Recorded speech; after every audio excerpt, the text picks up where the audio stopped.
L'inflation n'a pas augmenté en janvier. Pourtant, il y a une grande différence entre l'augmentation des prix ressentis par les Israéliens et l'inflation réelle. On retrouve tout de suite Daniel Guggenheim, docteur en économie, qui va nous commenter la presse économique. Bonjour Daniel et bienvenue. Bonjour. Alors on va commencer avec une nouvelle qui va faire plaisir aux clients de la banque Mizrahi. Et oui, surtout si vous avez pris un prêt entre 2011 et 2017, vous allez avoir de jolies surprises sur votre compte. De quoi s'agit-il exactement, Daniel ? Oui, il s'agit d'abord, il faut le préciser, de prêts hypothécaires. 87 000 clients sont d'ailleurs concernés par ce qui va se passer. Entre 2011 et 2017, la banque Mizrahi, parmi les prêts hypothécaires qu'elle accordait à ses clients, il y avait une partie qui était ce qu'on appelle à taux variable. Dans ce qui est à taux variable, souvent, la plupart du temps, c'est considéré, ça varie suivant le taux des obligations. C'est-à-dire que le taux varie, on paye plus cher en fonction de la montée ou de la descente des obligations. Oui, tout à fait. D'accord. Qui sont négociées en Israël. Et c'est logique, puisque ça veut dire si les obligations baissent, ça coûtera plus cher pour la banque d'emprunter, etc. Maintenant, qu'est-ce qui se passe? C'est que c'était ce qui était marqué, mais il y avait une annexe où il y avait marqué que, en cas d'urgence, la banque Mizrahi pourra trouver un autre angle, c'est-à-dire une autre base que les obligations pour changer son taux, en n'indiquant pas d'ailleurs lequel il serait. Donc, et les gens ont signé. Et les gens signaient, mais ils n'étaient pas au courant. Pour eux, ça veut dire que et on leur a apparemment pas bien expliqué de toute façon, et eux, ils pensaient que c'était comme d'habitude suivant les obligations.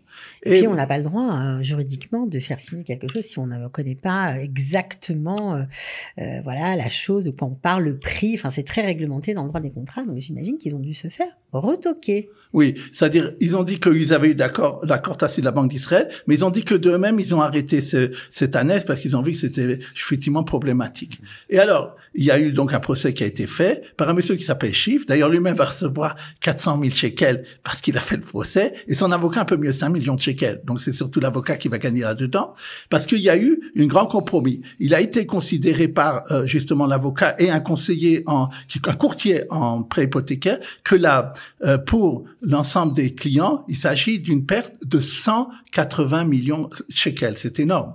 Et encore une fois, c'est une période 2011-2017. Et il a été décidé que la banque Mizrahi rendra de ça 45 millions de shekels, 26 millions directement. Les gens vont recevoir maintenant, les gens qui sont concernés vont recevoir un chèque ou un virement, et les 19 millions de shekels, c'est des gens qui doivent encore des mashkantaot et qui paieront moins à l'avenir. Eh ben, si vous recevez un chèque, ne vous affolez pas, c'est bien votre argent, ce n'est pas une erreur de la banque Mizrahi.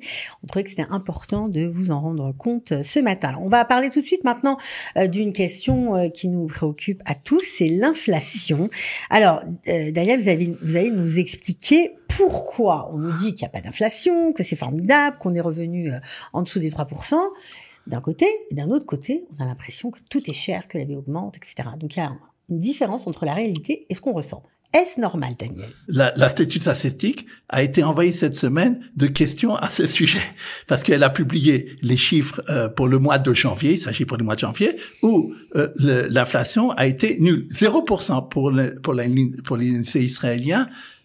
Les prix n'ont pas augmenté au mois de janvier. Ce qui d'ailleurs, il faut dire que sur les 12 derniers mois, on est à 2,6%, donc largement en dessous des 3%. En dessous de l'objectif gouvernement. Et d'ailleurs, il y a une discussion à savoir si la Banque d'Israël va en tenir compte pour baisser son taux d'intérêt.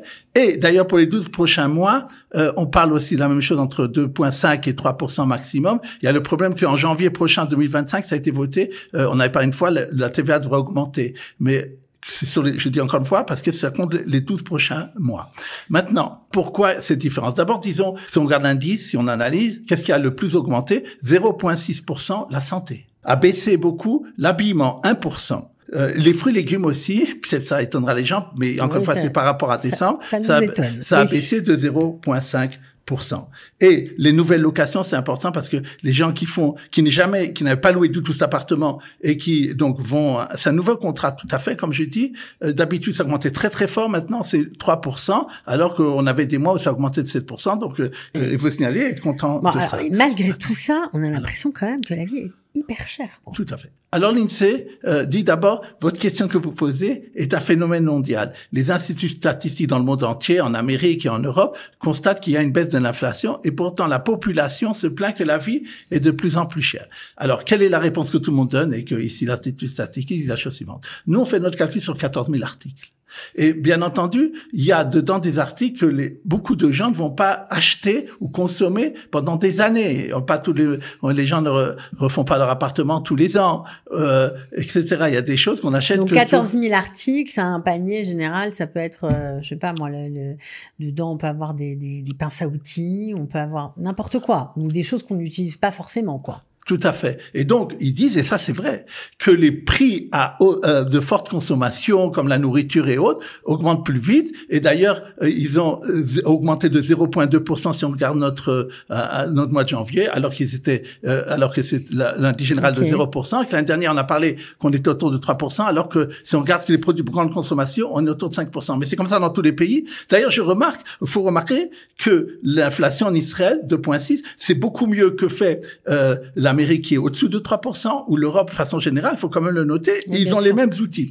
Maintenant, une autre chose qu'ils disent, il faut y réfléchir aussi, ils disent comme ça. C'est vrai que la presse, et on entend souvent dans les médias, telle société va augmenter ses prix, alors on se dit immédiatement, ouais, je vais aller au magasin et ça va augmenter, touche trop, tout, je sais pas. Ouais. D'ailleurs, Unilever a fait une annonce qu'il avait pensé augmenter, finalement il ne le fera pas avant l'été parce que il tient compte de ce que le ministre de l'économie lui a dit, donc il y a aussi de ça qui arrive. Maintenant, il arrive des fois aussi que c'est pas répercuté au niveau du client parce que des fois qu'est-ce qu'ils font les super ou des choses comme ça, les distributeurs, ils ont des fois ce qu'on appelle des soldes en hébreu mivtsaïm et ils disent au lieu d'augmenter les prix, on supprime les mivtsaïm. Donc ça peut aussi que de cette façon-là, les prix n'ont pas obligatoirement augmenté alors que les gens ont l'impression que ça a augmenté. Bien que je le redis encore, je vous trouve très optimiste, Daniel.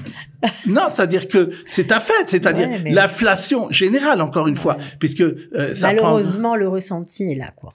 Oui, tout à fait. Ça, on l'a dit au On a compris pourquoi. Oui, mais, bien sûr. Pourquoi il y a une différence, mais bon, voilà. Enfin, on espère que ça. Est-ce qu'on a une chance de voir les prix baisser ou pas vraiment? Le mois de février, on pense 0,3%, comme je l'ai dit, et dans les prochains mois, on pense que l'inflation redevra positive, mais on pense comme je l'ai dit, qu'il sera toujours entre 2 et 3% l'inflation générale, quoi.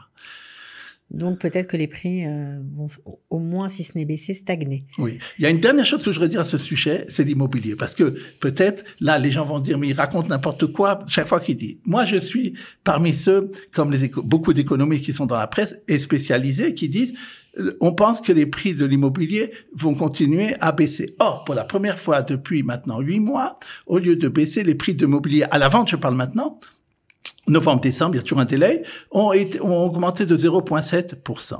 Et donc, comment ça se fait? Alors, la réponse qui est donnée, et d'ailleurs par l'Institut statistique et par les analystes, c'est la chose suivante. D'abord, on est arrivé à un nombre de transactions au mois de décembre très très faible qu'on n'a pas vu depuis l'an 2000. Et donc il peut y avoir une erreur statistique, c'est-à-dire on peut pas fonder une tendance lorsque on est à 50% de ce qu'on doit être à la normale. Une autre chose, c'est quasiment tout ce qui est les appartements de ce qu'on appelle le seconde main ont disparu des ventes ou est beaucoup moins importante que c'était avant. Ce qui a vraiment vendu pendant cette période, ce sont les promoteurs, c'est-à-dire les appartements neufs. Alors les promoteurs, ils n'augmentent pas leur prix, mais ils donnent beaucoup d'avantages en fait. Bah, c'est ça le. Voilà. Ils sont malins. Eux, ce qu'ils veulent, c'est surtout que les prix ne baissent pas, parce que l'immobilier est très psychologique. Et ils disent aux gens maintenant, la plupart du temps, vous payez que 5%, votre appartement, il sera prêt dans 2-3 ans, vous n'avez payé que 5%. Ouais. Vous n'avez pas besoin de prendre Mashkanta. Avant, c'était 20% de vous payer. Rien. Je ne vous fais pas payer non plus l'indexation que normalement on fait payer. Tout ça, je vous ferai pas payer. Et à ce moment-là, donc ils baissent pas leur prix, ils augmentent pas, mais ils font beaucoup de cadeaux. Je mets 50 000 shekels, après je déciderai si je veux ou pas finalement continuer ou bien revendre un appartement que j'ai acheté il y a un certain temps. Si vraiment je peux faire une plus-value, pourquoi pas? Et donc, les gens, c'est une sorte de, pourquoi ne pas le faire? Et c'est ça qui explique aussi cette augmentation de 0,7%. Pourquoi je le sais ça? parce que les documents financiers des entreprises d'immobilier commencent à être publiés à la bourse pour le 4e trimestre. Et on voit des sociétés comme Gaviam, qui est une société très très forte en Israël, qui a eu 50% de moins de bénéfices.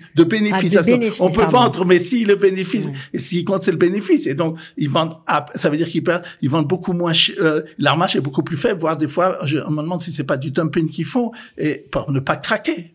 C'est ça qui compte. Bien sûr. Bon, alors, il y a une autre nouvelle, puisqu'on parlait d'immobilier, qui est quand même très importante, dont il faut parler. C'est un plan gouvernemental, pour que les gens puissent acheter à prix vraiment, sacrifié, on va dire, en tout cas, bien en dessous du prix du marché, mais dans la périphérie. Est-ce que ça vaut le coup? Est-ce que c'est déjà en place? Voilà, parce qu'il y a plein de gens qui vont avoir envie de se ruer dessus, c'est sûr. C'est une des raisons d'ailleurs pourquoi je demande aux gens d'être prudents, qu'à part qu'ils voient si c'est une occasion de pas sauter dessus, le gouvernement, il y a de ça 10 jours, a lancé un plan de 2,5 milliards de shekels. Ministère des Finances plus ministère de l'Habitat, donc consensus. Ensemble. Et ils n'ont pas besoin de la Knesset pour ça, c'est de l'argent qui se trouve. Ils disent, nous, notre plan va permettre de vendre des appartements dans la périphérie sud ou nord, dans ce qui est périphérique, 4 pièces, 800 000 shekels. Ça veut dire aussi, vous m'avez demandé Ashkelon, y compris dedans, si ça s'appelle oui, bien sûr. Ça s'appelle, bien le Netivot ou dans endroits, mais aussi dans le nord, etc., qu'on pourra y revenir. Mais, ce que je veux dire, c'est que, donc, lorsqu'on voit des choses comme ça, les gens ne voient pas encore sur le marché parce que, bien entendu, entre la décision du gouvernement qui a été prise et ce que les gens vont maintenant voir comme proposition, il y a certains délais. Mais encore une fois, le moment ça arrivera, les gens diraient ouais, c'est normal. Moi, j'ai acheté un truc, j'aurais pu m'avoir un 4 pièces à 800 000 shekels. Decathlon s'est fait tirer les oreilles, Daniel. Oui. Un consommateur a acheté à Decathlon pour 390 shekels d'équipements sportifs. Et il reçoit une facture de magasin pour 390 shekels. Donc son ticket de carte bleue. Son ticket. Enfin, je sais pas comment il a payé, ou apparemment carte bleue. Alors, la carte crédit, il la vérifie 2 jours après. C'est une erreur. Moi, je dis toujours, faut vérifier 2 jours même. Mais il a vérifié 2 jours après. Il voit qu'au lieu des 390 shekels qu'il a commandé, 40 000 shekels, on lui a fait payer. Et donc, il est en colère, il téléphone à Decathlon. Decathlon dit, c'est moi la faute, c'est pas la carte de crédit. On a une erreur dans l'informatique, ou je sais pas exactement. Ils ont remboursé. Alors, ils ont remboursé, mais oui, il était en colère. C'est que, ils lui ont, alors qu'il demandait des dommages moraux et d'autres choses pour le temps qu'il a perdu, etc. Et d'ailleurs, ils lui ont promis, c'est que pour l'instant, il lui manque 400 shekels par rapport à ce qu'il aurait dû même, sans même de dommages moraux. 400. Ok, voilà, c'est ce qu'il a reçu, donc ça, c'est pas très cool. Une autre mise en garde à présent, Daniel, vous voulez nous parler du site Temu. C'est un site chinois qui fait des émules. Ils ont déjà 5 millions de clients en quelques temps. Alors, ils ont, à l'heure actuelle, 5 millions d'entrées, c'est-à-dire de gens qui vont visiter ce site. En Israël. En Israël. Et alors que ils ont commencé en octobre-novembre, il y avait quelques centaines de milliers. Ça prend énormément en Israël comme dans les autres pays. Pourquoi d'ailleurs? Parce que c'est beaucoup moins cher que la plupart, comme Alibaba ou je sais pas quoi, AliExpress. Alors c'est moins cher qu'AliExpress, mais où est, on va dire, le poteau rose? Et alors la presse israélienne a transmis les avertissements des analystes américains, parce que il a commencé en Amérique, et ils se sont rendus compte que ce site vend les données de ceux qui achètent à des entreprises. Alors, si pour quelqu'un il s'en fout que ces données à lui soient la façon dont il mange ou je sais pas n'importe quoi, soient transmis et vendus à d'autres qui continuent, mais qu'ils sachent qu'il n'y a pas que c'est pas pour rien que ça vaut beaucoup moins cher. Ça veut dire les habitudes de consommation, etc., etc. Bon, bien alors sûr. moi, vous êtes au courant. On termine avec une super nouvelle, enfin en tout cas un très beau marché qui s'ouvre pour Israël. C'est, on va dire, le nettoyage de l'espace. Tout à fait. C'est arrivé cette semaine. À mon avis, la guerre, si ça n'avait pas été la guerre, ça aurait été la première, une des premières informations en Israël. De quoi il s'agit? Il y a une entreprise qui s'appelle Astroscale Israël, il y a un consortium. Elle, c'est Israël. Elle a d'ailleurs construit l'année dernière un laboratoire qui fait des satellites et entraînement robotisé. Et donc c'est quelque chose de très très avancé. C'est la fer de lance d'Israël, point de vue espace commercial, dans l'espace commercial. Et elle a été choisie par le Japon pour envoyer un vaisseau qui va voir qu'est-ce qui se passe avec un satellite japonais qui est à la dérive. Un satellite japonais qui a 3 tonnes et 11 mètres. Elle va le photographier sur tous les angles, vérifier où il en est et également comment il est maintenant construit. Ce qui permettra plus tard à une autre mission d'Astroquel de venir et de diriger ou de liquider cette poubelle. On parle d'ailleurs de camions qui vont aller plus tard, dans les prochaines années, qui vont aller vider les poubelles de l'espace. Et oui, parce qu'il y a beaucoup de satellites endommagés qui tournent, qui ne servent plus à rien, et donc voilà il faudrait détruire. Et apparemment, ça va être la tâche des Israéliens, et c'est plutôt une bonne nouvelle. Voilà pour cette semaine. On se retrouve la semaine prochaine, évidemment. Avec plaisir. Avec plaisir.